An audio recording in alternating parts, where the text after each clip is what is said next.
Kita semua tahu bahwa Indonesia memang ditakdirkan untuk menjadi global player, menjadi pemain dunia, menjadi penghulunya dunia. Baik tersadar bangsanya atau tidak, baik pejabatnya sadar atau tidak, maka takdir bangsa Indonesia untuk menjadi bangsa pengendali yang berpengaruh di dunia memang ada di DNA bangsa dan negara Indonesia. Walau saat ini hutang menumpuk dengan pola pikir pejabat yang makan sekolah dari dunia barat, atau walau negara saat ini dikadali sumber daya alam yang dikeduk kaum oriental yang didukung pejabat lainnya, namun kalau sudah takdir Indonesia harus menjadi negara besar, ya pasti akan mencapai juga kesananya. Kesadaran itu mulai terbangun saat ini.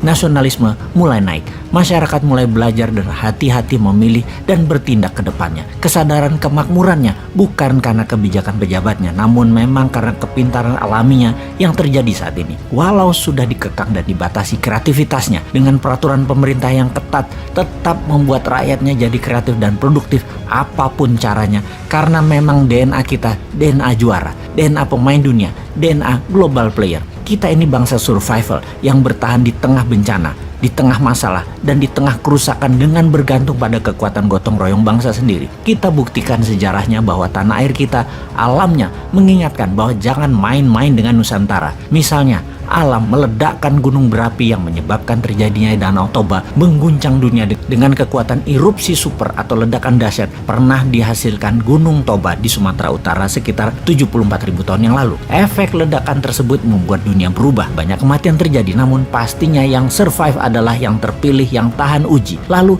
ledakan Gunung Tambora yang terletak di Pulau Sumbawa. Letusan ini diikuti oleh antara 6 bulan sampai 3 tahun meningkatnya kepulan dan letusan freatik kecil. Bumbungan letusannya menurunkan suhu global dan menyebabkan pendinginan global dan kegagalan panen di seluruh dunia pada tahun berikutnya. Periode 3 tahun tersebut dikenal dengan tahun tanpa musim panas. Dunia berubah banyak dan menjadi dewasa. Pastinya pupuk disebar di seluruh dunia. Pastinya gerakan tanah vulkanik tektonik menjadi menggeser, membuat mineral tanah dalam dan mineral tanah jarang muncul di permukaan di tanah Nusantara. Lalu ada makhluk peninggalan zaman Jurassik, satu-satunya di dunia yang namanya Komodo di Flores. Ini membuktikan satu hal lagi.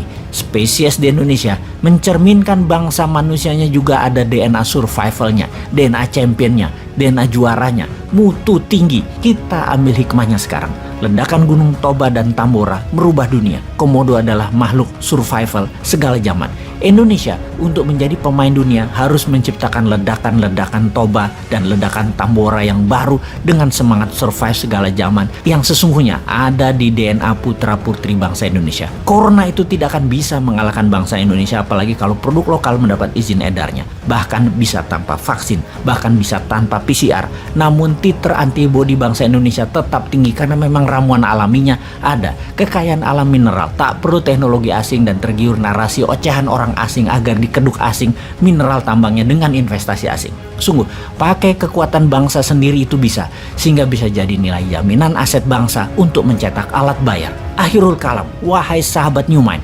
karyamu mengguncang dunia sedang dinanti karena DNA-mu adalah DNA juara. Ayo buktikan.